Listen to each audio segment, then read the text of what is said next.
Chapter 2. The Assault Ship Bosroar. The captain of the assault ship Bosroar, Deca Commander Avrielsek ne Dubersker Lamhair, Viscountess of Perion, closed her eyes and focused her Frocross spatiosensory perception. Right now, the Bosroar, alone in its space-time bubble, was dashing headlong for the attack. 10 seconds to space-time fusion. 8, 7, 6. Resounded the voice of Senior Vanguard Star Pilot Sobak. Presently, the Bosroar's space-time was still featureless. Then, a point on the space-time bubble's surface began seething intensely. That was the sign space-time fusion had commenced. Lafier budged her left hand, which was encased in the control gauntlet. In response, the Bosroar's main engine system roared to max output. The ship's acceleration was coupled with rotation on the space-time bubble's part. 3, 2, 1 fusion, stated Sabash calmly. Lafier could perceive the giant hole that had now opened on the bubble. Beyond it lay the enemy assault ship. It's approaching. Lafier revved up the attitude control systems and caused the ship to skid sideways. Until a little while back, torrents of antiprotons had been streaking through the space in which the Bosroar existed. They had lightly grazed the assault ship, but its magnetic shield deflected them. Lafier fired her own antiproton cannons, but didn't actually expect any of the beams to strike true. But while they didn't connect, they did serve their purpose as a diversion. The enemy maneuvered to the bottom right to avoid them. Seizing on that opening, the Bosroar slipped down to its flank. Fire the laser cannons at full power, ordered Lafier. Line-wing star pilot Akriak, who, as the Royam Lodir, deputy star pilot, was filling in the roles of both communications officer and gunner, worked the mobile multi-turret laser cannons and launched the offensive. Needless to say, their target fired right back at them, yet the mobile laser cannons of assault ships were generally powerless to destroy other vessels. Lafier had the ship shift position, pointing the warship's bow at the enemy's flank. She would consign it to oblivion with one blow of her antiproton cannons. The enemy, however, proved swifter still, for while the ship was still undergoing attitude control, another antiproton torrent blasted diagonally from in front. Lafier tried her best to swerve, to dodge, but there was no time. Antiproton cannons destroyed, reported the ship's inspector supervisor, Faktidex Goemer, mechanics Lie-wing star pilot, Samson. Engine output down. 0.9, 0.8, 0.7 and falling. The magnetic shield generators have lost function. Air's leaking from compartment 7, atmospheric pressure at 0.63 and dropping. No response from crew. Will close bulkhead immediately, said the ship's clerk, Faktidex Azwar, quartermaster Lie-wing star pilot, Lin. Bulkhead closure complete. Compartment 7 has been disposed of. Commencing pressurization of adjacent compartments. Lafier bit her lip. Now that her principal weapon, the antiproton cannons, had been taken offline, she was at the end of her tether. At this rate, all she could do was witness in vain as the enemy reared to land the finishing strike. Split away from this space-time, Lafier took the only option left to her. Hurry. We can't. We won't make it, said Sabash. She unconsciously clenched her fist, but the control gauntlet wasn't reacting. And together with the impact of the final blow, the lights illuminating the bridge suddenly surrendered to dark gloom. Ship has fallen. Ship has fallen, a machine voice apprised them coldly. Was something the matter? Asked Lafier, as calmly as she could muster. As of now, no anomalies, replied Samson, who stood in charge of all the ship's equipment. I'll keep checking. I see. Carry on then, said Lafier tepidly. Captain, we have a transmission, said Ekriwa. Put it through, she said, then got on her feet. A hologram of a male star pilot with bluish-purple hair appeared before her. My, Deca Commander Avriel, he said. His name was Hecto Commander Kakoer, a Lebesiak evaluator, belonging to the training fleet. The Basroger had traveled here to Voberna Astrobase from Lokvakar for its familiarization voyage. This mock battle was to be the voyage's closing exercise. No real antiproton cannons were employed, of course. Feeble lasers were all they'd been trading. The Ov's confidence in their shipbuilding was absolute. Regardless, interstellar ships were each an semblance of sensitive and delicate technologies, and that went doubly for ships of war. Defective ships were bound to come off the block every now and again. It was, in fact, one of the aims of a familiarization voyage to discover defects as early as possible so that they could be fixed if feasible. That was part of the reason the last stage of such a voyage was a combat simulation. The other aim of the mock battle was to eliminate any would-be captains who were deemed incompetent. The militaries of every interstellar power apart from the Empire had compicrystals do all of the piloting, but the Av were a race born expressly to fly ships through space, and had no desire to leave the elaborate and involved maneuvering necessary in war to the whims of machines. When it came to assault ships, the captain piloted the ship themselves, as well as wielding their main arms, the antiproton cannons. The lives of all the crew were in the palm of the captain's control gauntlet. It made more than a little sense, then, for whichever captains were judged to be strikingly unskilled during the mock battle to be reshuffled elsewhere. And while for an Av it was exceedingly humiliating to be viewed as bad at piloting, it was hardly the end of the world if one couldn't be a manuasker, assault ship captain. There was plenty of work for crew star pilots. Of course, many an exam was implemented to test aspirants' qualifications to be captain even before the battle simulation. However, the Av tended to be strangely oversensitive regarding ship safety. So, for the task of judging each captain's innate qualities, the training fleet employed evaluators, all of whom were star pilots with plenty of experience that newbie captains could scarcely rival.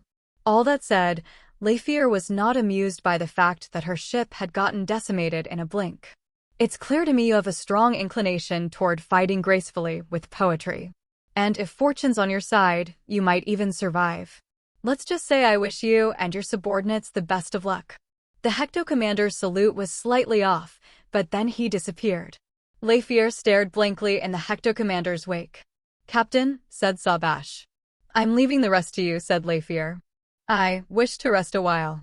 Meanwhile, Lean Sion Roke Yarluk Dryor Hader watched from behind as Lafier slunk out with uncharacteristically visible disappointment.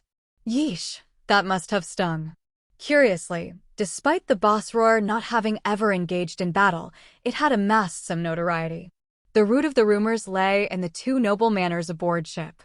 The first was the captain's quarters, the Garrick Bear Perian, Viscountess of Perian's Manor, and the second, Jint's own Garrick Dryor Hader, Count of Hyde's Manor. For Lafier, who was a member of the imperial family, she had a large amount of space reserved for her immediate family in the imperial capital of Lokfakar, in the form of the royal palace of Cryeb. In the Countdom of Hyde's case, however, there was no manor in either the capital or the territory nation itself.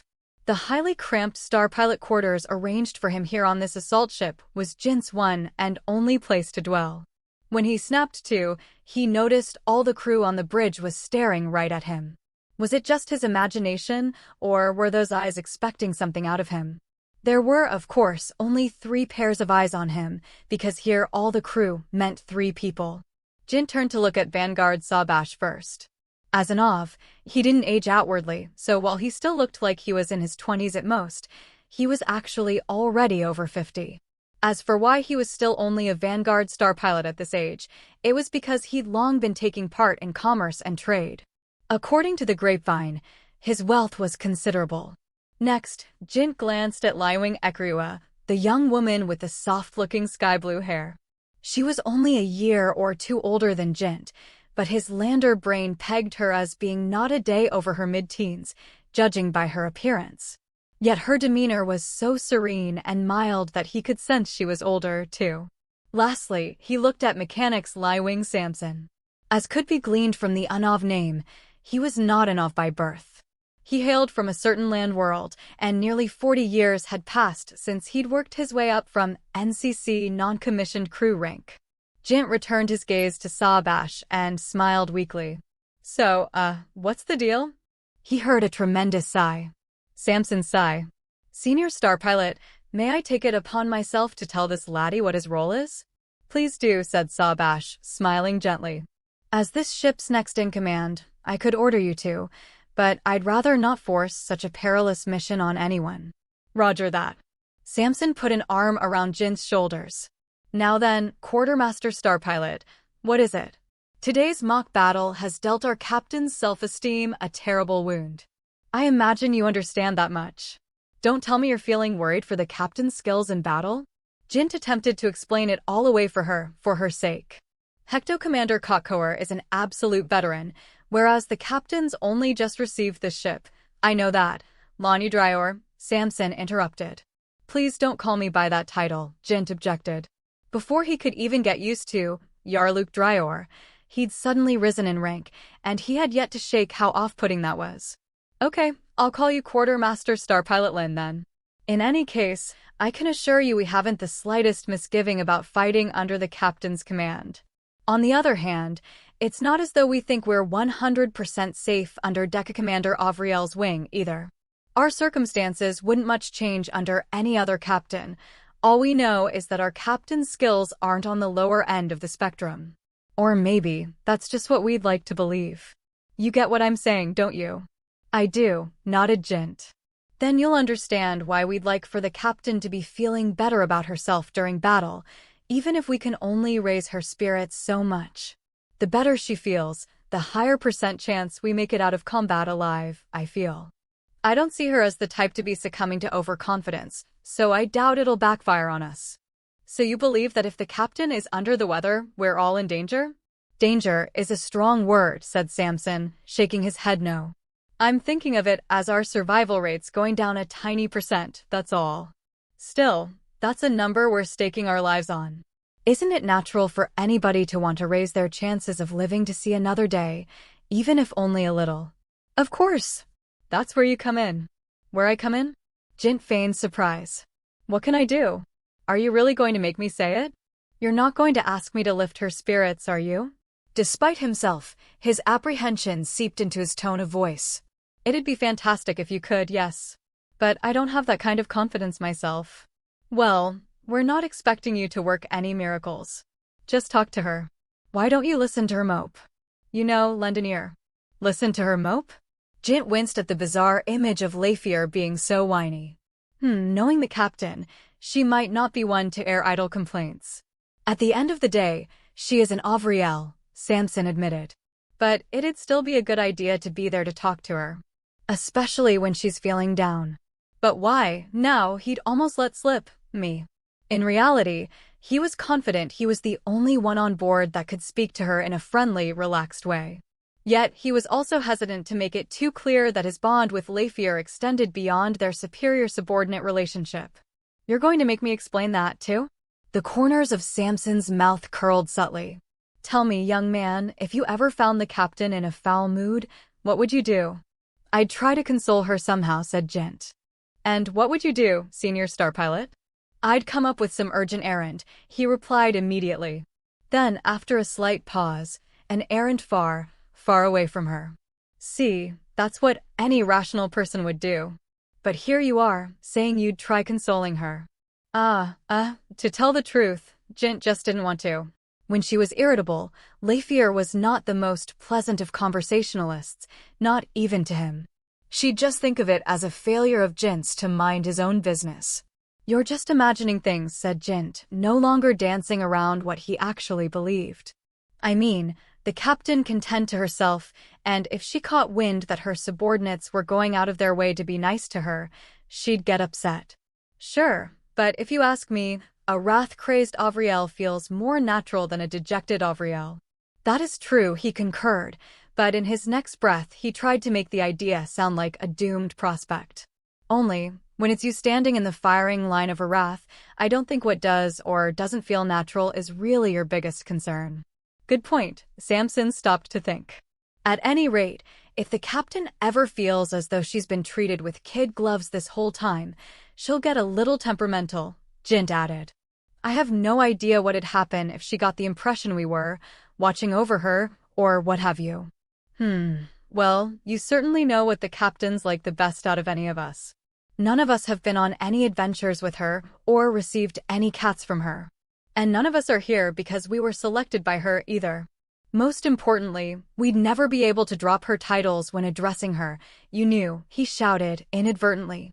He'd planned to never act overtly familiar with Lafier in front of their fellow officers. It was Samson's turn to be startled. You never noticed? I've overheard you call her by her given name too many times to count. And the captain didn't seem to mind at all. It came across as natural as can be. I overheard you call her by her given name 3 times, said Ekrua. Jin's face turned red. He thought he'd been careful, but he supposed his attentiveness must have slackened at times. Don't fret, Lai Wing. We won't be turning sour over the friendship you fostered with the captain. As long as you keep doing your job, we won't give any trouble out of some kind of petty jealousy. I mean, that's not something I was worrying would happen. Then just go to the captain's room already. All right, Jin was almost convinced, but then, wait, please, hold on. I insist you're getting the wrong idea here. First of all, I don't have any ready-made pretext to initiate things.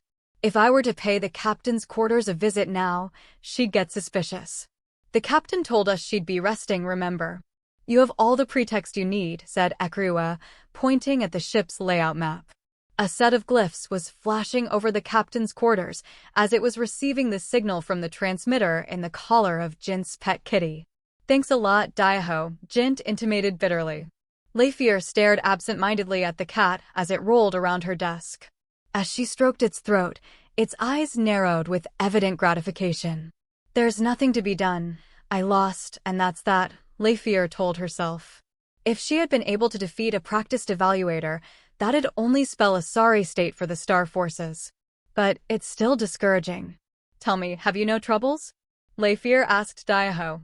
Naturally, Daiho failed to reply. Although, she'd heard once that when a cat rubbed against the floor, or in this case, a desk, it was a sign it was feeling irritated. Poor Daiho was probably lacking enough prey to hunt.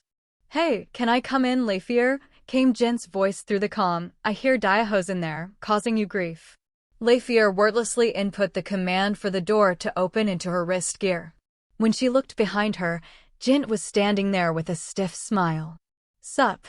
Jint lifted an awkward hand in greeting. He couldn't have made it any clearer that he hadn't just come to take the cat. It's nothing to get worried about, said Lafier. Worried?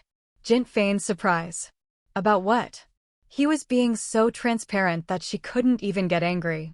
Well, if you're not worried, then good. Daiho stared up at his owner with disinterested eyes and loosed a gaping yawn. Don't welcome me so warmly, Daiho, Jint quipped. The two of them remained there for a time, neither speaking. Daiho, meanwhile, was grooming himself with enthusiasm. Jint, yeah. What's for dinner today? That's your question? Jint was amazed. You know it's on the CompuCrystalNet. Yes, but you just standing there not saying anything is making me uncomfortable. Jint nodded and looked at his wrist gear. Looks like we're having sagake soklazer, herb grilled lamb, for today's main. Want me to read the rest of the menu to you? No, that's okay. She didn't actually care about dinner. She cut to the chase. If you have something to say, why don't you come out with it? I don't actually know what to say. Jint pulled a spare chair. Mind if I sit? Do as you please. Thanks. Jint took a seat backwards and rested his chin on its back. About that battle simulation, don't tell me what I already know good and well, she warned him. Don't waste my time telling me I was bound to lose to someone like Hecto Commander Kokor, or that I didn't do poorly for a novice captain. I won't. I just think you shouldn't get so down in the dumps in front of others. Down in the dumps? Me? Lafier was slightly astonished. That's how everyone took it anyway. Seems like, when the average person sees a depressed Avriel, they think it doesn't bode well. Is that true of you too? Nah. I mean, I already witnessed a royal princess on the verge of tears 3 years ago. Shut up, Jint. I thought you said it makes you uncomfortable if I don't say anything. True, but it's not as though you've ever actually shut up after being told to, Lafier fired back. Guess you're right, said Jint, scratching his head. Back to the point. You do understand why everyone might be a little apprehensive, right? If you get so sulky after losing a battle you could never win in a simulation, it's no wonder they'd worry how you'd handle losing in an actual battle. It's all right. I'd do the right thing and order everyone to abandon ship. Yeah, of course. They don't doubt that, said Jint. It's just a little nagging concern, that's all. Enough about them. How do you feel? Are you as concerned? No way. I think I know the difference between when it is and isn't all right for you to lose heart. Or at least, I knew the difference 3 years back. And I don't believe you've changed. Yep. So I'm all right, she repeated. That aside, you've gotten quite stuck up the short while we didn't see each other, haven't you? Wish you'd say I've gotten dependable, Jint grinned. Well, might as well lean into stuck up. 'Cause it looks to me like you're just not used to losing. You're like a sharp and solid short sword. If you clash with a blade that's even more solid, you'd probably snap instead of bending. Or that's the vibe you're giving anyway. If the next time you lose, you do so with more poise, then everybody will see you in a new light. Idiot. Well, I'll be going then. Jint got up and peered at the desktop. Daiho was occupying himself with some solitary amusement. He scooped him into his arms, and the cat growled in protest. Don't tell me you're trying to be a father to me, said Leifier. Is that how I'm coming across? Yes. It's vaguely distasteful. That's what I'd call a gross misunderstanding. Jint beamed. We're in the middle of space. You know, the home of Uavs by birth. And the only thing I, as a lowly Nahanudek landworlder, can do is to follow you and trust in you. Your manner of speaking rings as insincere as always. No, bad Daiho, no claws, Jint chided. I'm sad you feel that way, Leifier. I'm always dead serious. But anyway, see you later. Jint turned to leave. Leifier opened her mouth, about to say something. What? Jint sensed it and looked back at her. No, nothing, she said, shaking her head. For a moment, Jint looked on with a curious look, but he exited the room without another word. What Leifier had almost said, I thought that 3 years ago, we were each other's protectors. Looking back now, that was comical, wasn't it?